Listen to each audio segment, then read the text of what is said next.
beads, braids, cornrows, Allen Iverson.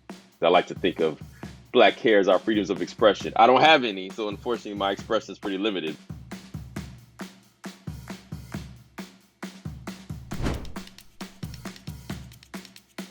What comes to mind when I think about black hair? Everything. If there's 40 million Black Americans, there's 40 million ways to be Black, and there's 40 million ways to do your hair. When I think black hair, I typically think of like a pick with the afro fist on it. Like that's just my thing. But I grew up in a house with a bunch of women, so there was always a hot comb around. Oh my God, the hot comb is terrible.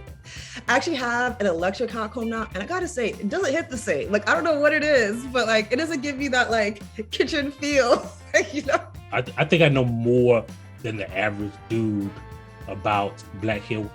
It's a progression from straightening comb to a just for me relaxer, and then you go to the perm. See, the perm is the highest form of hair dittery. And my mom didn't let me perm my hair until I was like 14 or so. So when I finally started getting perms, I got like adult perms, which, you know, broke off on my hair like everybody else, but okay. I mean, I was like a king when it come to America, the juices and berries. Shit, that ain't nothing but ultra perm.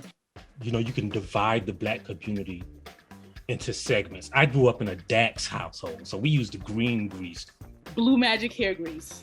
Like growing up, that was that grease that was right there on the side of my grandmother's stove while she pressed our hair. She would throw a few slabs on the back of her hand and like dab it and grease our hair as she was burning the crap out of us with that pressing comb.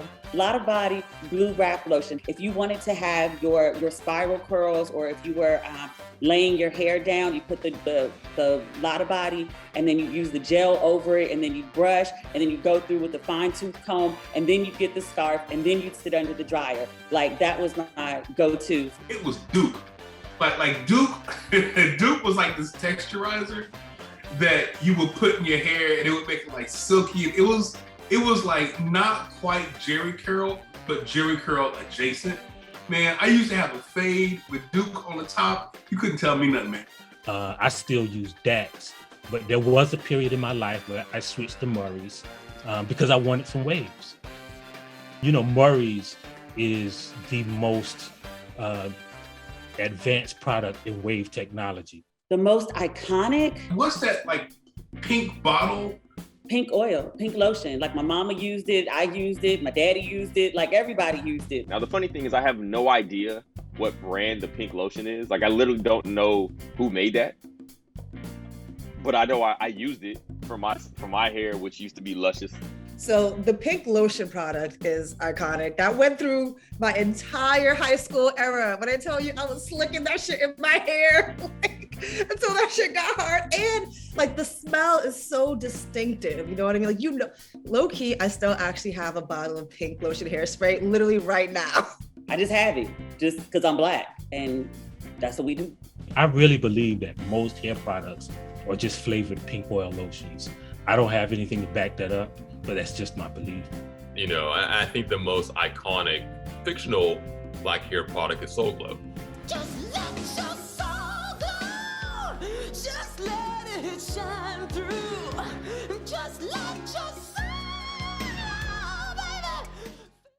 Have I ever laid down baby hair? You don't see my baby hair giving you life right now? Yes, I've been laying baby hair all my life. I don't lay my edges, never once. I do not lay any burdens down by the riverside, but I'm familiar with the practice. Oh, you have to use the toothbrush. Like, there's no thing. And the thing is, I guess kind of gross because you realize you have to switch your toothbrush every so often because you're like, all right, I've been using this to like lay down my hair like a little bit too much. My sister's hair got messed up, so she wanted me to curl her bang. So I used a comb and it got tangled in her bang. And my mama had to cut off her bang because we couldn't get the comb out. But she held me. She holds that against me to this day because she says I'm the reason she doesn't have edges.